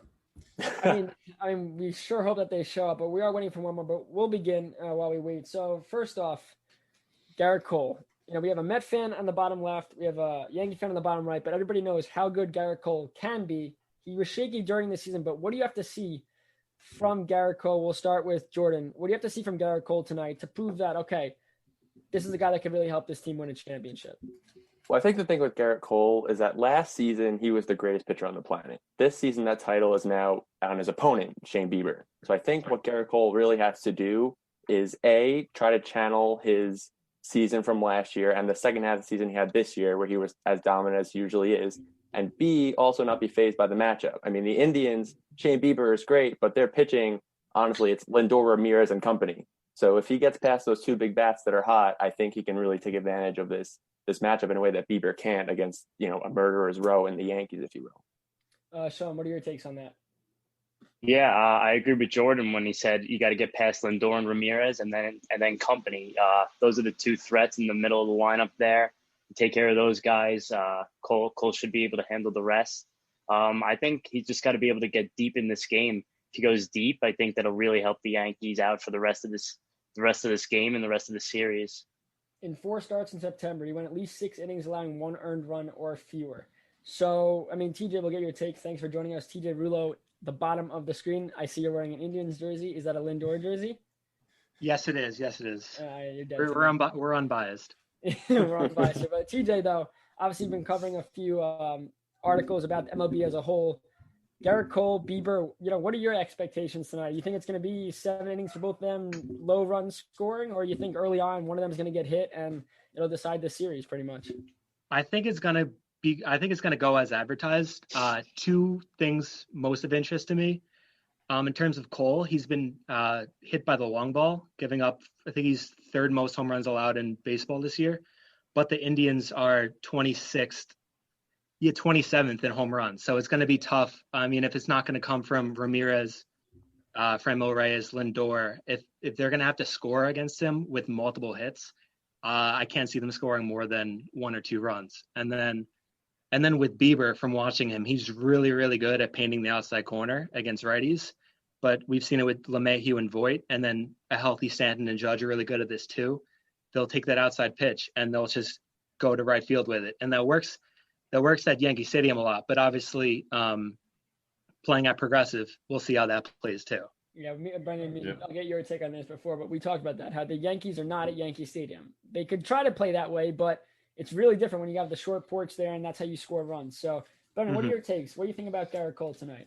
Well, Garrett Cole, I think if he goes 7 innings, right, and matches Shane Bieber stride for stride, say it's 0-0, 1-1 after 7, you have to like the Yankees' chances with the bullpen that they have if Ottavino doesn't pitch, because we'll get into that in a little bit. I think Ottavino is an absolute bum coming out of the bullpen.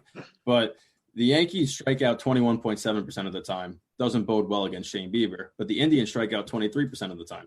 So it doesn't bode well against Garrett Cole. So I really think that, like what TJ said is accurate. You're going to see, as advertised tonight, these two pitchers go at it.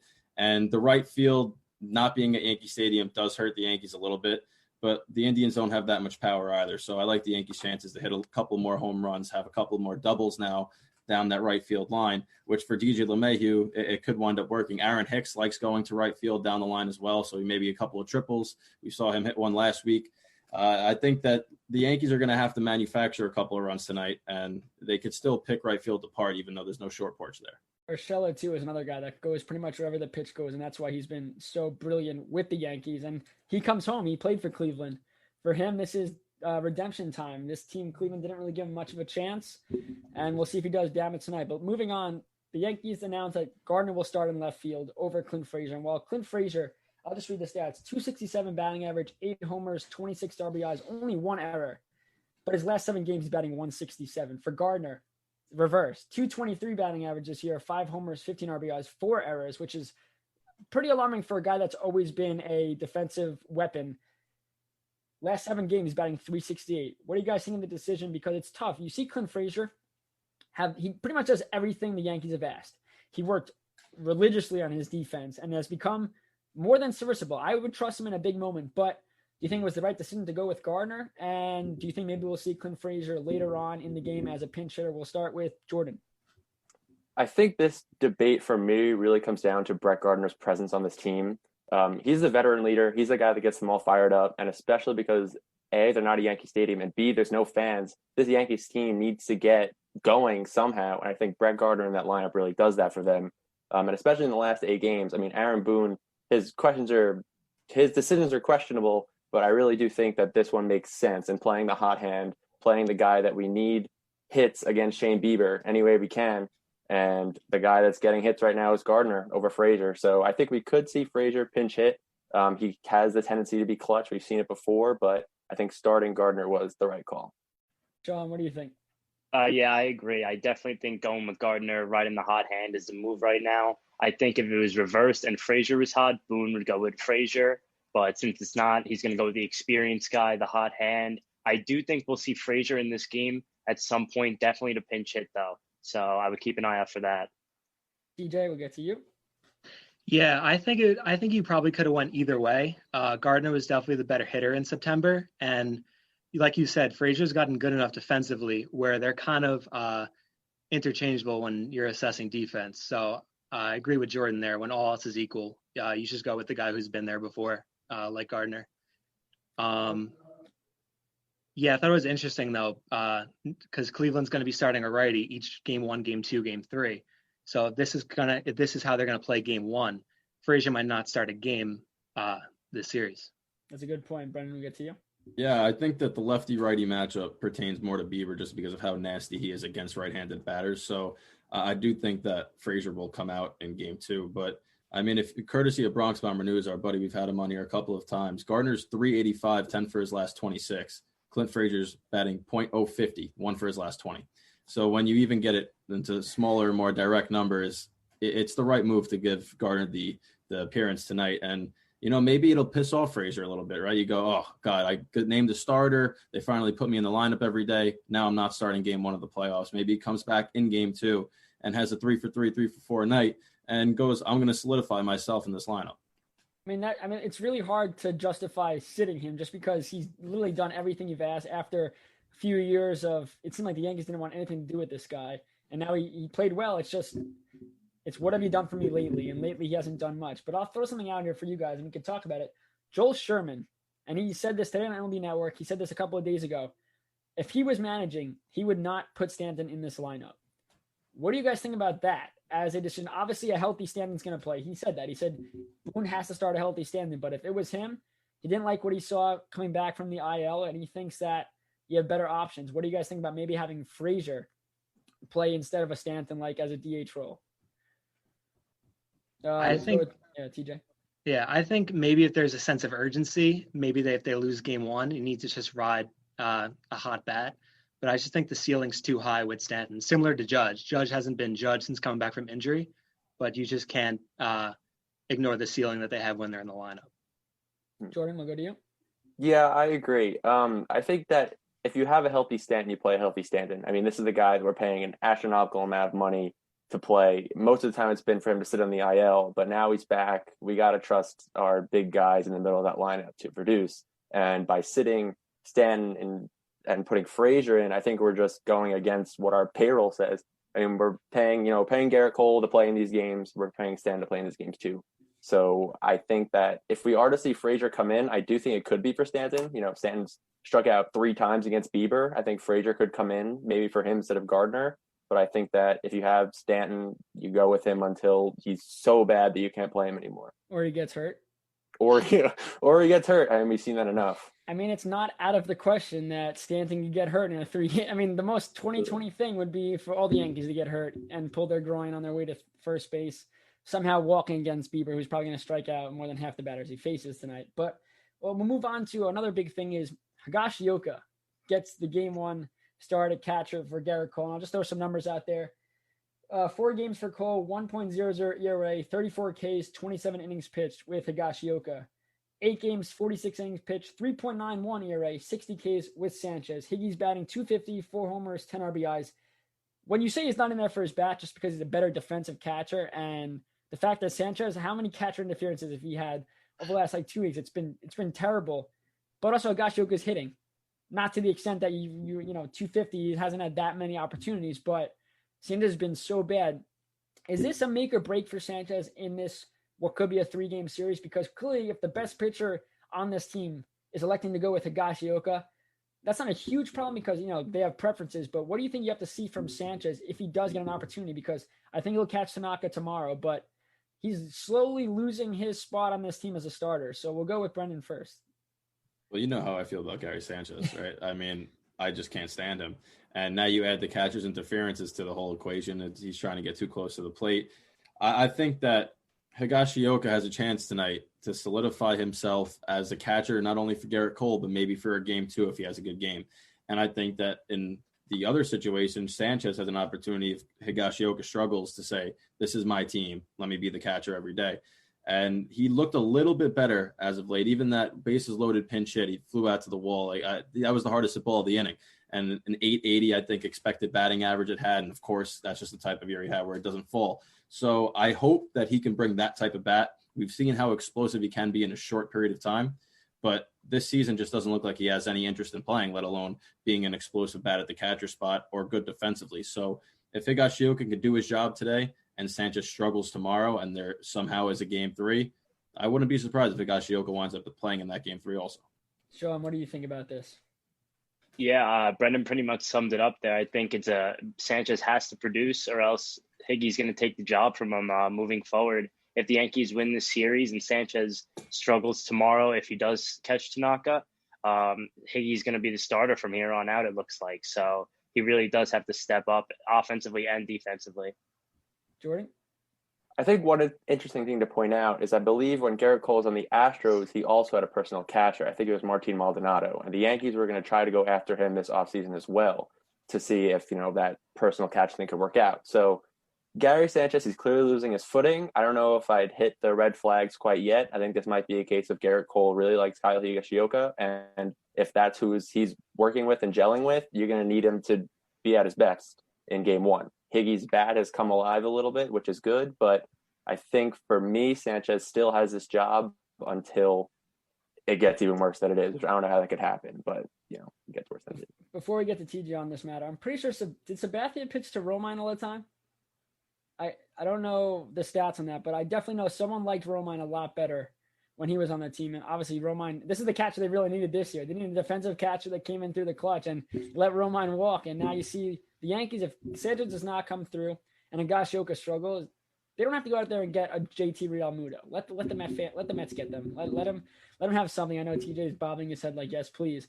But you look at it and they need a defensive catcher. They don't need the offense from the catcher position. Their offense, they have a good offense. They need the defensive catching that neither Sanchez could provide, and Higashioka does a better job. But, TJ, what do you think about Gary Sanchez and what he has to do this series?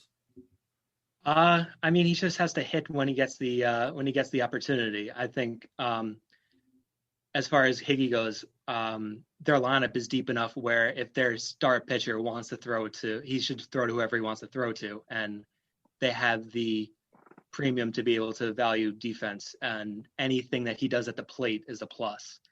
As far as long term goes, I still feel like Gary's the guy. He's shown like that his ceiling's so high as a catcher, but in this season, it's just recency. What have you done for me lately? So if all goes well, he could see his playing time drop a little bit in the playoffs. Yeah, so I mean, before we move on, though, we got Eric Kratz on this roster who's batting .321 with a higher OPS than both Sanchez and Higashioka. Let the 40-year-old play. What are you going to get worse catcher play than Gary Sanchez? No, he's batting 140. He's good defensive catch. Yeah, if Devi gets a start for Game 3, which we're going to talk about in a second, Kratz loves the kid. And so you're telling me that they have 4 starters, 2 of which require a personal catcher? That is not a good look for Gary Sanchez. No, it's just not. That's 50% of their rotation. I mean, Devi wants to pitch to his dad. You going to say no? You think Boone's going to say no to that? It's a father-son catch. Yeah, I mean, you're going to take that away. That's a huge – and imagine Deivi Garcia, which we'll get to you guys right now. Deivi Garcia, it's between Garcia and Happ. Garcia, 3-2, 4.98 ERA, has allowed 10 earned runs in his last 9.2 innings pitched. He's a young guy trying to figure out, was it expected for him to, not do great? It's wishy-washy. He didn't get really run support. He struggled. His breaking balls weren't really breaking. But look at Happ, 2-2, 3.47 ERA. His last 24.1 innings pitched. 6 earned runs, 27 Ks, 5 walks. Against Cleveland, he is 3-2 with a 4.19 ERA in his career. All right, guys, I'm going to ask the question. If this goes to 3 games, I'm going to say my take right now, it's going to be Happ, just because I'd rather take the veteran guy who has shown that he can do it rather than a guy that Deivi Garcia who's really struggled his last couple of starts in a do-or-die situation. But we'll go to Brendan first. Deivi Garcia or veteran J. Happ? Happ. Too much experience there. And Deivi Garcia is going to be an integral part of this rotation for a long time. But right now, go with the veteran. Once they skipped his start, he's been another pitcher. He's been the type of pitcher they got at the deadline. So let him start. We'll go to Jordan. Happ. I mean, I give him a fair share of trash because I've been frustrated with him. But, I mean, with the rookie pitchers, with King and Garcia, they're very unpredictable. I mean, I told you, Stefan, it feels like whenever King steps on the mound, he lets up a run. And I don't want that to happen with Garcia when he has pressure in the playoffs. So I'm going to go with Happ. Duet, do you say Happ? Sean, do you say Happ as well? Yeah, Happ as well, of course. All right, TJ, you say Happ too? Yeah, I'll clean up the votes with Happ. He had 2 bad starts to start the season, and he's been really, really good since. I feel like it's America's Got Talent where it's like, all right, what's your vote? Yes, hit the golden buzzer. Happ's gonna... But the thing is, though, it might not go 3 games. The Yankees have to take care of business in Game 1 at least. They have to get it. If they can win against Bieber, I'm very confident. The problem is if they can't. I mean, I'm still confident because Tanaka's been great in the postseason, but again, it's different when it's only 3 games instead of best of 5, where you lose the first game, your back's against the wall, and there's a ton of pressure, and, we'll see what happens. Brendan, do you have something you wanted to say? I mean, no, but Blake Snell is throwing a no-hitter right now through 5. Yeah, that's the Tampa Bay Rays for you. You know what you're going to get, especially if the Yankees could beat Cleveland in the first round. They're going to have to continue whatever they do in that round to beat because it's not going to be a joke. The Yankees aren't going to win like they dominated some teams this year where they're killing people like 30, 20-something runs per game. It's just not going to happen in the playoffs. That just doesn't matter what pitcher is pitching. Even if it's not a Bieber-type pitcher, if it's a third mediocre pitcher, even if it was a Rick Porcello in the playoffs, I don't see you're scoring 7-8 runs on the guy. It's shut down baseball. Everyone plays a lot tighter. Moving on, though, Sessa or Ottavino? Luis Sessa on the year, 3.32 ERA, 21 2/3 inning pitch, 17 Ks. Obviously, more contact, trying to get the outs. You have Ottavino, 2-3, 5.89 ERA, 18-1 innings pitched, 25 Ks.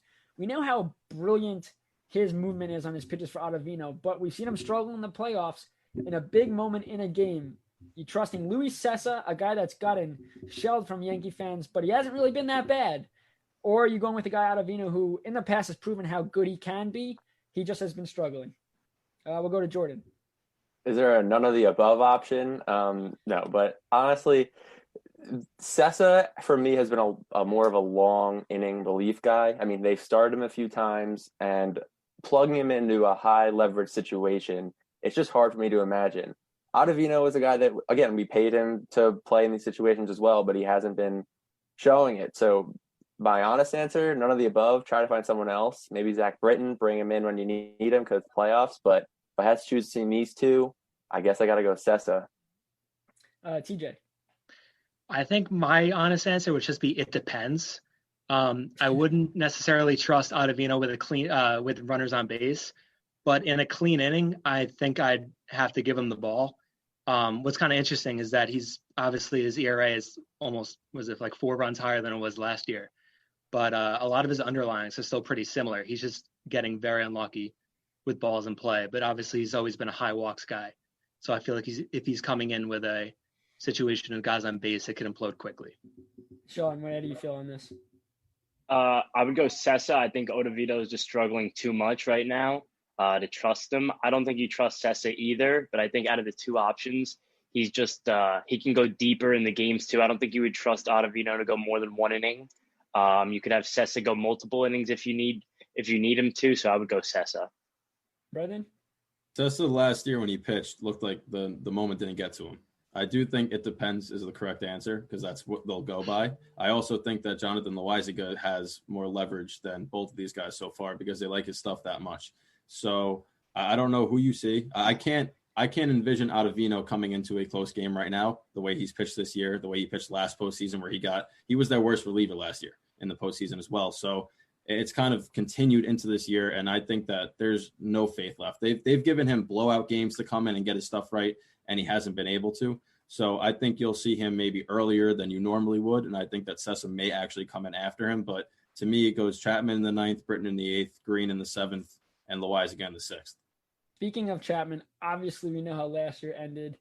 Did I put the blame on him? No, because obviously the Astros cheated, the whole Altuve BS, no pun intended. But you look at it and it's, Aroldis Chapman, I don't think he's the same pitcher he was a couple of years ago. I still think he brings the heat. That's great. Sometimes his control, though, he loves to have guys on base. It seems like it's never a 1-2-3 clean inning on the year. A 1-1 record, 3.09 ERA in 11.2 innings pitched, though he does have 22 Ks and a .86 whip. So his whip's very good for a guy that you feel like he always has a guy on, but clearly .86 is not as bad as we think. How much faith do you have in him? Because we talked about the Dodgers earlier, and Kenley Jansen's a huge story when he gets the ball. Because he folds under pressure more times than not in the playoffs for the Dodgers. And I think for Chapman, physically, no Tom Kenley, and obviously that's not a make or break for this Yankee team. But it's a big piece missing. But when Chapman comes in a big moment, we have faith that he'll get it done as one of the best closers in the game. We'll go with TJ to start. I'll say yes, and I'll just preface it by saying I feel like every team will undersell their closer. Like Jansen, obviously, when he blows a save, everyone knows about it, but he's really good. And Chapman's really good too. I definitely trust him on any situation. Sean, same thing? Yeah, I would say you trust him more than most guys going out there in the 9th inning. So yeah, I would definitely say yes. Jordan, you trust him as well? Yeah, I trust him. He's proven to us that he can do it. Last season, that Altuve home run will live with us forever, but I still trust him. Yeah, that was shocking. Brendan, though, you trust Chapman? Because I know you've had some words for him. So I have beef with everybody on this team because I'm so passionate. But at the same time, I think that last week I wouldn't have said as confidently yes as I will now. He got about 4 or 5 days off between appearances, and he came out topping at 96 the first start, and then 5 days later he was at 101, 102. And since that point, he's looked almost unhittable. I think he's had 10 straight appearances with at least 2+ strikeouts. He ties a record for the Yankees relievers with that. And he's looked very good those last 3 appearances, and he looks like he's on the right track. And this might be the most rested he's ever been going into a postseason. Also, remember with the Cubs when they won the World Series, he was pitching 2 to 3 innings at a time, and he was absolutely gassed. Right now, he's had a lot of days off. He missed the first part of the season. I think that a fresh Chapman in the 9th inning, yes, I trust him a lot right now. And with how up and down the Yankees were, he didn't really get a ton of opportunities to come in and save close games. And that's the one thing I would say is because the Yankees didn't win a lot of close games. They either blew teams out or got blown out. And when you do that, you're not playing playoff baseball. I would be more confident in this Yankee team. Let's say the same exact record they had, but their wins were like a ton of one-run games. It's like, all right, you're made for the playoffs, and you're not blowing teams out. That's exactly how you have to play. The fact that we saw the Yankees blow teams out or get blown out is troublesome because they didn't have to come through with that big hit. I mean, obviously they didn't come through at all when they were getting shelled, but in a big moment in a tight game, we didn't see a lot of action like that. And that's the one thing that worries me because in the playoffs, you can't rely on the home run ball. 2 more questions, guys, before we let you go. The next one is, for this Yankee team, if you could pick one player to be the make or break, and obviously the obvious answers are Judge, Stanton, but one player, either pitching, relief, bench player, any player, what's the one guy that you want to see take this series by storm and help this team move on? We'll start with TJ. Off the top of my head, I'll just say Tanaka because we're all hyping up the game 1 pitching matchup, but obviously game 2 is going to be obviously just as important. And we've seen Tanaka have really good starts in the playoffs. If playoff Tanaka is there tomorrow, that's huge. Sean? I'm going to go with Chapman. We just talked about him. I think it's really important. I think there are going to be a lot of close games in this series. And since it's only a 3-game series, I think he's going to be used in all 3 games. So I think it's really important for him to get the job done in the 9th. Jordan? I'm going to pick DJ LeMahieu. We know what he can do at Yankee Stadium. He abuses that short porch, but when you look at his stats home versus away, it's not concerning, but it's different. He has an OPS over 1,000 at home. On the road, it's 724. So they're going to need him as their leadoff guy to get those consistent hits. And if he's unable to, then this offense is going to flop. So DJ LeMahieu. Brendan? Sticking, we talked about it before they came on. I think that in order for the Yankees to win at all this postseason, Stanton's going to have to wake up and figure it out. He's the most expensive DH in baseball, and if Joel Sherman had his way, he'd be the most expensive bench player of all time. So I think that 115 over your last 7 is not good enough, and if they have any chance at scoring off Shane Bieber tonight or throughout this postseason, however far they go, him and Judge, but mainly Stanton, is going to have to finally get off the IL and do something for this team. So I'm going to pick Gleyber Torres because he has just been pitiful in the field. He has never gotten into a groove yet. And while that's worrisome because they need him to be the shortstop that he was projected to be, this guy that could play the field, hit, he has a career 302 batting average in the playoffs. Last year he batted 324. For a guy that hasn't done much all year for this team, this would be a perfect opportunity to step up. We saw what Didi Gregorius did against the Twins a couple of years ago and his, ability in the playoffs. And as much as Didi had to go because you had to move Torres to short with LeMahieu at second, Torres now has to prove that wasn't a mistake. And so far this season, Didi Gregorius, they missed him. They missed his defensive play. They missed his clutch hits. Now you got to see Torres. Torres is a superstar. He's got to be the superstar that they think he's going to be, that he should be. And if he doesn't come through and struggle as mightily, that leaves a lot more questions than answers for this Yankee club. I'm not sure how you guys feel about that, but Brendan, I'll throw it to you about Torres. I think that Torres struggled with injury this year. I don't know if he's fully healthy, and I think that's played a part. And that transition also, having defensive woes weighs on your head. And you try not to bring your defense to your offense, but this year he hasn't been able to because it's been so magnified by the media. He's got to get off to a good start. I think if he can go through a couple of clean innings before his first at bat, make good plays on the field, at least have one ground ball, like an easy ground ball to make the play, and then get a base hit, you're going to see the confidence slowly start to rise. And he's fully protected tonight, so he's going to get his pitches in the lineup. And they need him to be an impact player because we saw last year how good he was, and he's got to continue that this postseason. All right, last question for you guys. Aaron Boone gets a lot of heat for the questionable calls he makes, and now it's a best of, you have to win 2 out of 3. That's it. Boone's made weird decisions with taking starting pitchers out, who he puts in, everything that he's done. We'll start with you, Brendan. Is this a trial run for Boone for next year? If he, we saw Girardi a couple years ago against these Cleveland Indians. He didn't challenge a call. They win the series, but it did lead to him not being brought back. I'm assuming Boone's job is safe given the fact that they struggle with injuries and all that kind of stuff. But is Boone on a hot seat if the Yankees can't get it done in this series? He should be on the hot seat right now because this team's way too talented to be a 5th seed. I think that they had injuries, but they had injuries last year too. It didn't seem like anybody had a desire, and that stems from the manager. He's like the Jason Garrett type-esque where he's always clapping his hands saying everything's okay. It's not okay. You got to be able to wake people up. And the talent that he's had around his team, that's why he's had 200 win seasons in a row the last 2 years. It's because of how good they are, not because he's a good coach. So I think he should be on the hot seat. And if they get swept in 2 games, I really don't think he should be coming back. I think that anybody could do that job that he's done. You need to find somebody that can motivate, like a Buck Showalter. Jordan, He's we'll a free go to you. agent. Yes, Jordan, we'll go to you.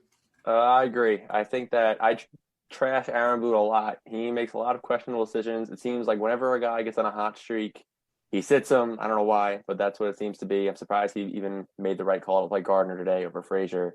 But, I mean, Joe Girardi, they've different managing styles. Girardi was the old style manager. He got in his players' faces. But I think the Yankees need that. They need a guy to cheer him up and not like the Jason Garrett clapping whenever, we make a nice little play. So I think that Aaron Boone's job is on the line. If they fall to this Indian team that was rebuilding before Ramirez and Lindor woke up, I think that his job is definitely in question. And Sean, we'll end it with you. Yeah, for sure. I definitely think he would be on the hot seat. Like Brendan said, this team is way too good to lose the series. They're way too good of a team. He's underperformed. He's made questionable moves in the bullpen, in the lineup. Tonight he's betting Hicks third, but I think it's a little bit questionable. So I think he's definitely could be on the hot seat after the series if they do lose.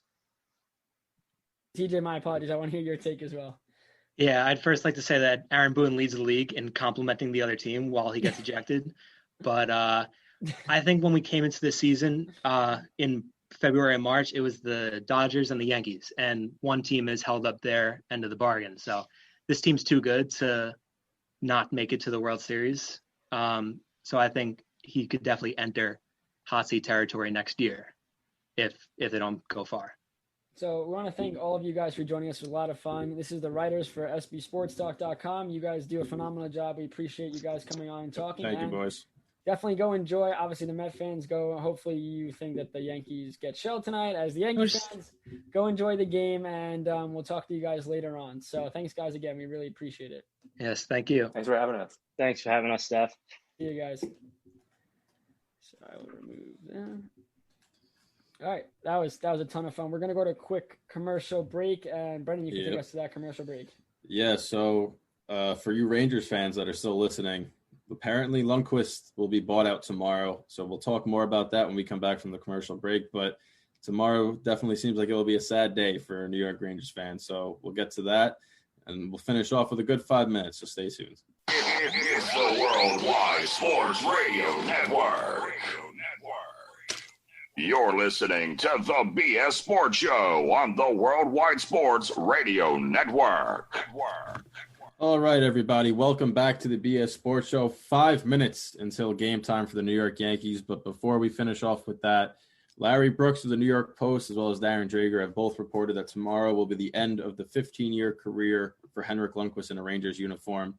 It's really sad, and he's not retiring. So according to Larry Brooks, he's not done yet. He's gonna look for a backup role with a contending team, and I mean, this would hurt a lot less had it not been for Igor Shesterkin and Alexander Georgiev's emergence.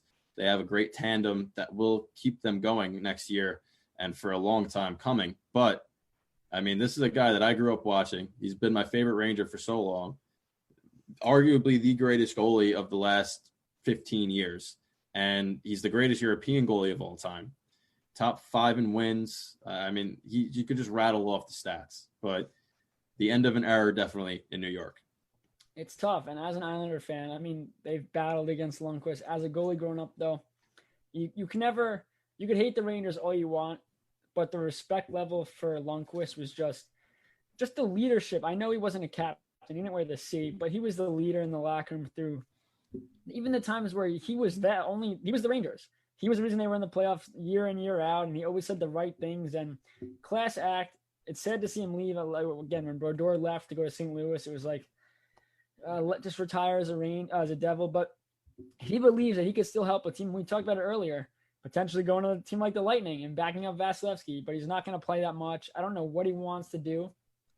He understands that the Rangers are doing what's best for this franchise, and obviously you have a hell of a goalie in Shesterkin, taking up that role as now the leader again in New York. So it's not a huge situation for the Rangers that he's going to get bought out. But at the same time, all the fans that have watched him since he came into the league, it's tough pill to swallow. Even as an Islander fan, he's one of those guys that you're going to miss from the game when he's not here. And joining another team, it's just going to be weird to see him in another jersey for the first time. There's 2 teams I think he can really go to. Before you say it, are you going to say Colorado is one of them? No. I don't want to see him go to. Like, if he goes there, this will be awful.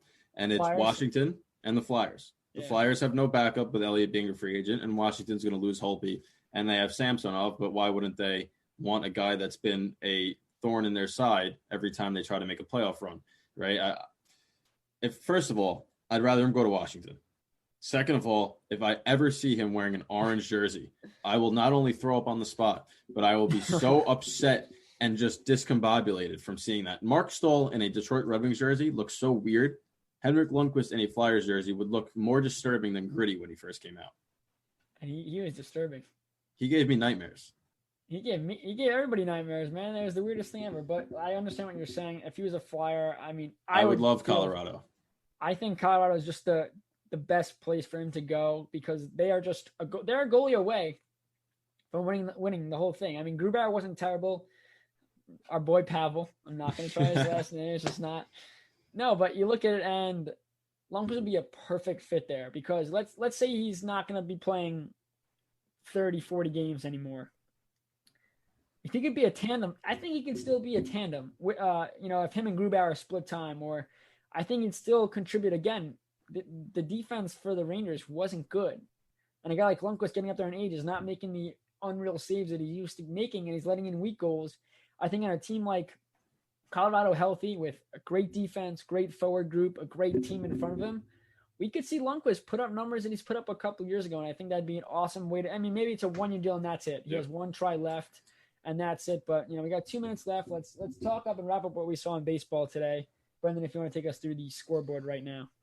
Yeah, so obviously the Chicago White Sox wound up holding on. They won 4-1, and the Houston Astros also won by a score of 4-1. So both those teams take a 1-game-to-none lead in that series. The Tampa Bay Rays are holding on to a 1-0 lead against Toronto after 5.5 innings there. And the Tampa Bay Rays one run this game came on a walk and a wild pitch. So not a lot of offense going on here. And Blake Snell finally gave up a hit. But Toronto has 1 hit, and the Tampa Bay Rays have 3. Not an offensive game, but we talked about Tampa's pitching. And listen, Toronto, they threw Shoemaker in this one and then had Robbie Ray come in relief. So the fact that they're holding down Tampa's offense is not a good sign for the Rays because even if they get past a Toronto team, they're going to face the winner of the Yankees-Indians, who we've seen their starting pitching and what they could do. If you can't score against Shoemaker and Robbie Ray, you're going to have trouble scoring against those rotations. Also, Hyun-Jin Ryu gets to go tomorrow, and he's another good guy, lefty. So it'll be interesting to see, but low scoring as expected, I think, in the playoffs, especially with just the way in a 3-game best of 3. It's so much lockdown, taking more pitches. I feel like not, jumping the gun. You're not swinging. You're really not swinging for the fences either. You're trying to do the little things right in a game like this, which is why I think we're seeing the low scores. But Yankees, Cleveland, unbiased opinion, Brendan. What is your let's predict score tonight after 9 innings or maybe extras for this game? I mean, the last time they faced each other, there was a lot of close games, 3-2, 2-1, 1-0. I really think that we're going to see a 2-1 game tonight. And, I mean, it comes down to which team can get that situation right. We've stressed this whole time. I don't see how Bieber is going to get hit around by this team. We know his breaking ball's dirty on the outside corner, and I don't see how Garrett Cole's going to get hit around. We've seen him in the postseason last year, and I don't think he's going to have a problem with the pressure. So, to me, I expect both starters to go at least 6 innings. I expect both starters to give up less than 2 runs, and I think it's going to come down to which bullpen implodes, and implodes, I mean, gives up a run first. That's exactly what I was going to. I'm going to say 3-2 Yankees, but the runs are not going to come in the first. The winning run's not going to come in the first 7 innings. I think it's going to be a bullpen miscue where Yankees get a run late, let's say the 8th inning, and they hold on in the 9th. But we're out of time, guys. Thanks everybody for joining us. Our great crew from SB Sports Talk joining us, TJ, Sean, and Jordan. It was a pleasure, and enjoy the game, everybody, and we'll talk to you guys next week. Yep. It's the Worldwide Sports Radio Network.